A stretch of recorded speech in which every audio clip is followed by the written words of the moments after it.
Prime Minister today trying to get on with business as usual as he greeted his Kurdish counterpart this morning. But as he did that, MPs were returning to work after their Easter break, and it was Boris Johnson's response to his Partygate fine that was mainly on their mind.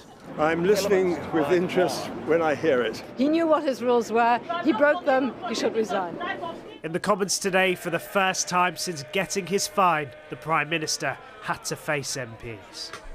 That on the 12th of April, I received a fixed penalty notice relating to an event in Downing Street on the 19th of June 2020. I paid the fine immediately and I offered the British people a full apology. And I take this opportunity on the first available sitting day to repeat my wholehearted apology to the House.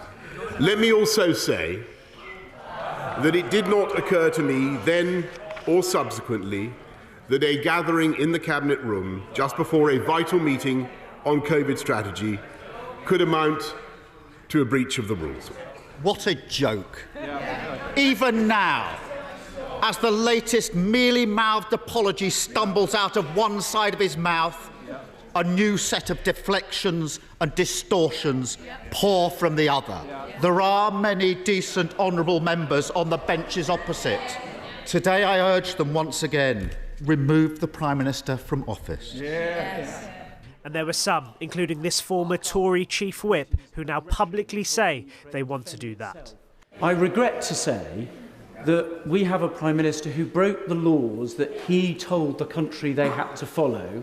I'm very sorry to have to say this, but I no longer think he is worthy of the great office that he holds. That's partly because the Prime Minister had previously told MPs that no rules had been broken in Number 10, leading to this very specific question. Could I ask the Prime Minister, did you deliberately mislead the House at the dispatch box? No, Mr. Speaker. But for those watching today, like Sophia Nagar, who lost her 68-year-old father Zahari to COVID, Boris Johnson's apology didn't ease the pain. When we had that last video call with my dad, I would have given anything to be able to be with him at that moment and to put his mind at ease and to hold his hand while that happened, because I can only imagine how terrifying that was.